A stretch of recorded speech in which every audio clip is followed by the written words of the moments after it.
Siang semuanya, udah lama nih nggak upload video di YouTube. Nah, hari ini gue bakal ke Pluit mau buat video. Nanti buat video untuk apa? Pantengin terus aja YouTube-nya. Hari ini tadi tanggal berapa ini? 13 September. Pagi-pagi udah produktif, nganterin istri, ya kan, olahraga bareng supaya sama-sama sehat, saling support. Terus tadi lanjut servis mobil, habis itu jadwal langsung preparing buat video di salah satu kanal YouTube. Dan tentunya gue juga udah kangen banget buat posting, karena kan udah lama banget tuh terakhir posting, kalau nggak salah pas lagi latihan motocross. Mungkin kedepannya support terus supaya makin sering upload video, bisa sharing knowledge. Terus juga emang udah rindu banget main di aspal sebenarnya, tapi karena main di tanah itu lebih fun. Terus ada bisa kontak langsung sama teman-teman. Biasanya jadwal rutin main tanah itu Trabasan di Sentul, karena jalurnya deket banget dari rumah. Langsung bisa masuk Hambalang dan ada beberapa trek juga. Terus selain itu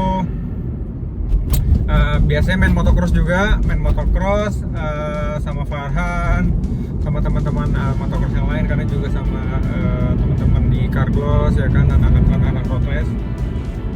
Terus kadang main aspal juga sama 43 Racing School.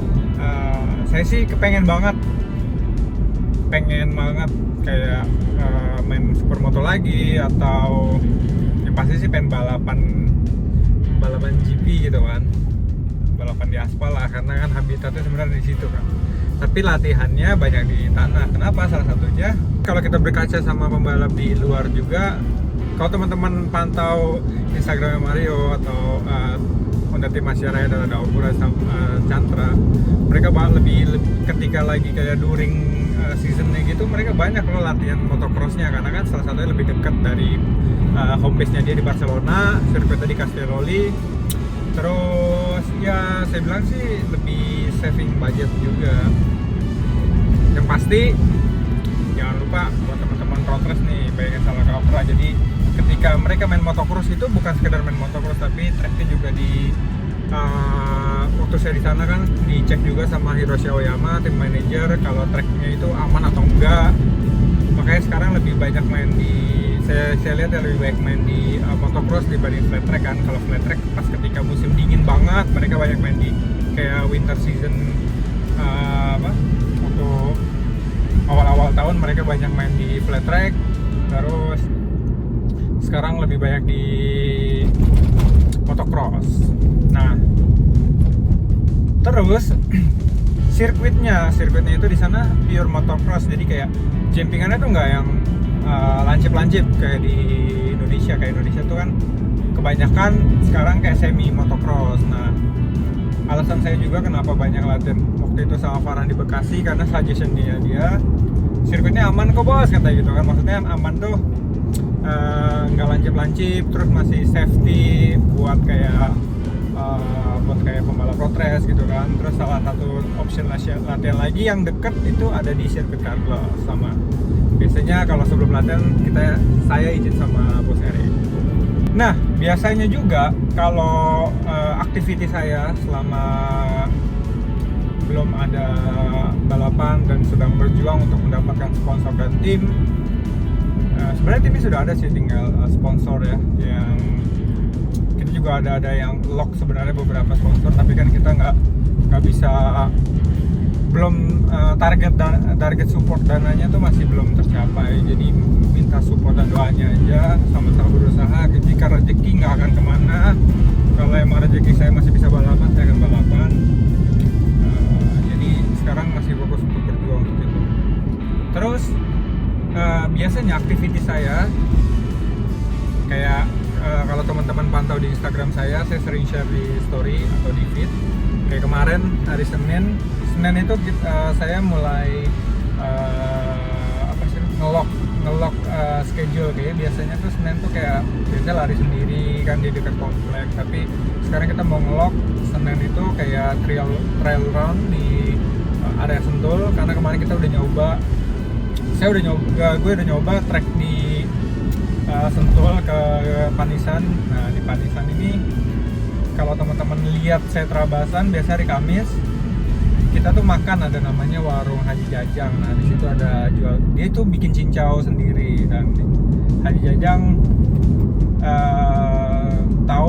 di sana juga makan siangnya tuh ada jengkol muda gitu kan, ada ikan asin, ada sayur asem, terus yang paling ada sambal hijaunya yang luar biasa pedesnya, terus sama si Bu Hajinya tuh selalu nyuguhin saya kucai. Sampai sekarang saya jadi makin suka tuh sama kucai. Kucai itu kayak sejenis bawang dan kayak lalapan gitu loh, mantep banget. Jadi Senin biasanya trail run atau misalnya kayak easy long run gitu.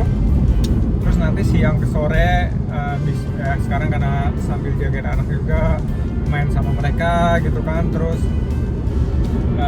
diselingin aktiviti kayak latihan strength core gitu yang bisa dilakuin di rumah.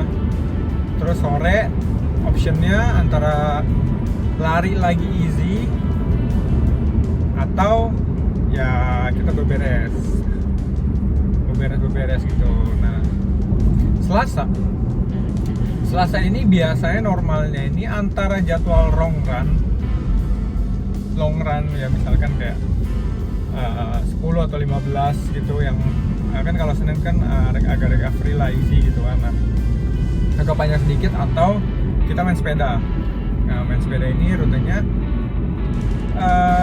antara muterin Apung gitu kan, area Sentul lah, makanya nama kita kan Swiss, putar wilayah Sentul. Jadi antara main di Sentul, main ke Apung atau Sumarekon atau ke KM0, pokoknya daerah-daerah wilayah Sentul lah, atau ke Ambalang gitu. Nah Rabu itu jadwal nganterin anak sekolah, karena kan mumpung di rumah nih, jadi bisa spending time sama anak gitu kan, kayak mungkin deket nganterin sekolah. Tapi paginya pasti antara sepedahan 1,5 jam atau enggak lari sejam.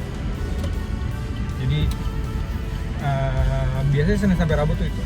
Nah Kamis di lock jadwalnya untuk main Trabas, khusus untuk hari Kamis. Jadi buat teman-teman yang emang pengen ikut, sebenarnya bisa kontak aja gitu kan, DM aja atau kayak gimana, Mas boleh ikut nggak kayak gitu. Kita ada guide-nya, tapi kalau main sama saya biasanya sama teman-teman udah pada paham kita yang kayak mainnya fun, kayak apa namanya, ada speed, ada technical, tapi biasanya jarang berhenti, nggak terlalu sering berhentinya. Jadi enjoy-nya dapat, terus finishnya nggak sampai malam, nggak sampai gelap gitu. Siang ke sore itu udah selesai biasanya. Nah Kamis ini paginya sebelum kita main Trabasan itu, saya biasanya kalau nggak sepeda ya lari. Cuman karena waktunya sempit, lari sejam jadi opsi yang menarik, karena di Sentul ini enaknya udaranya masih segar gitu kan. Terus kalau lari-lari santai gitu tetap dapat elevasi, jadi enak deh. Ntar kalian kalau lari ada weekend, ada kesempatan main ke Sentul, coba deh lari Sentul, tapi agak pagi supaya masih dapat segarnya. Tapi kalau mau ikut trail sama kita, sama grup Swiss itu boleh, nanti Senin biasanya jadwalnya. Jadi kemarin tuh trail naik itu 7 kilo ke 8 kilo, turunnya kita lewatin Curug, lewatin Curug, keren banget. Nah Jumat itu jadwalnya nganterin anak, karena kan jadwal sekolah anak tuh kami Rabu Jumat. Jadi biasanya Jumat itu karena waktunya mau Jumatan juga, jadi nggak terlalu banyak activity. Biasanya pagi lari sejam gitu kan, recovery run lagi, terus nganter anak, siang ajak anak yang lagi Jumatan, lagi mulai belajar. Nah terus siang ke sorenya ya biasa jagain anak. Kalau masih fit, sorenya ini tetap aktivitas kayak gym gitu, tapi lebih banyak dilakuin di rumah. Sometimes pengen banget kalau ada misalkan kan kemarin kan suka DM si Gary gitu atau si Doni ini, oh ada kalau ada latihan mau dong ikut-ikut, maksudnya pengen dapat feeling aja gitu kan. Sama temen juga sering ngajakin kayak, ayo Mas Dim kita latihan pakai CBR 250 di sirkuit kecil. Nah itu juga salah satu option, karena kalau teman-teman lihat juara dunia WSBK tahun lalu Toprak banyak latihan dengan R3 ya kalau di Eropa gitu kan, R3 atau R25 di sirkuit karting private-nya Canon Sofoku. Itu bisa jadi salah satu opsi latihan juga. Jangan lupa juga buat teman-teman yang mau nonton MotoGP di Sepang bareng Grace ini, kalian tinggal beli aja starter pack dari MS Go Foreman. Harganya kurang lebih 250.000, kalian langsung aja beli, terus ikutin caranya kayak gimana, ada di Instagram saya juga, atau langsung cek aja @MSGoForman. Siapa tahu bisa nobar bareng di Sepang bersama saya langsung live. Nah guys, sudah sampai di Pluit, jadi langsung mau masuk ke studionya, langsung siap-siap, nanti pantengin hasilnya. Oke. Selamat datang di MDGP. Matteo Dimas GP. Yang kita harus, dan saya mau sekali lagi bahas di sini dan angkat topi itu sama Bassani. Bassani, betul. Karena dia itu adalah pembalap yang nggak terima gaji. Ya beneran loh, serius dia nggak terima gaji. Nggak ada gaji. Saya tahu. Sering malah kamu ya. Jadi itu artinya apa? Kemauan untuk race-nya adalah semuanya. Betul. Ya bukan cuma duit doang. Betul. Jadi kamu, ya. Tetap usaha untuk show performance. Aku mau bicara mungkin sedikit tentang kamu deh. Boleh. Mungkin ya kita tutup dengan kamu. Apa ada rencana? Karena kan kita udah tahu semua, Dimas sudah pernah di Chef, di mana juga pernah podium di Chef. Dimas sudah pernah di Moto2. Terus rencana masa depan Dimas kayak gimana? Jadi dari kemarin tuh, dari tahun lalu sih sebenarnya kan ada rumor yang terakhir tadi tuh yang seperti pembalap tidak dibayar itu. Jadi saya sudah coba juga sama tim untuk mencari, timnya sih sebenarnya sudah ada Om. Kalau Stylo kan mau welcome untuk kita mau race di CV pun bisa, ada optional juga di World Super Sport, tapi kita juga ngelihat beberapa tim di World Super Sport seperti Evan Bros dan lain-lain. Kita lihat opportunity yang kira-kira masuk gak nih budgetnya, karena kan nyari sponsornya juga. Super Sport pasti jauh lebih mahal daripada Chef kan? Atau tidak? Lebih mahal dari Chef, tapi jauh lebih murah dibanding Moto2. Oke. Dan optionalnya saya pengen ngelihat kayak bisa nggak sih kayak Dominic Argeter gitu kan, Moto2 plus Super Sport. Moto2 juga, apalagi tahun depan Moto2 semuanya Ducati. Nah terus kemarin saya cuman iseng kan kontak beberapa tim lah yang kita kenal. Ternyata dia masih, karena dibilang karena motor tahun depan ganti, jadi kita masih nge-hold nih ridernya. Tapi sekarang masih coba lihat opportunity ke beberapa tim kayak di Moto2 gitu loh. At least kalau kamu pribadi maunya apa? Sebenarnya maunya dari kalau kamu harus pilih antara Chef, oke lah lupain Moto2 mungkin ya, Moto2 dunia. Let's say Chef, Super Sport atau Moto2? Super Sport. Karena Super Sport kita lihat tahun ini kompetitif dan banyak juga bukan ya kayak rider-rider dari Moto2 yang ke situ, dan di mana mereka juga waktu itu juga fighting, saya bisa fighting lawan mereka gitu kan. Terus race-nya juga banyak, ada 13 race, dan di mana di WSS track yang bagus banget lagi. Iya, WSS. Ada yang kamu nggak tahu ya tracknya? Kayak kemarin Mini Course gitu-gitu. Banyak banget yang nggak tahu sebenarnya Imola gitu kan. Tapi tahun depan Imola katanya nggak ada. Tapi ada gosip bahwa tahun depan Superbike itu malah mau race di Vallelunga. Kamu nggak tahu, Vallelunga itu di Rome, dekat Rome. Aku pernah balap di Vallelunga. Wah, tapi mobil.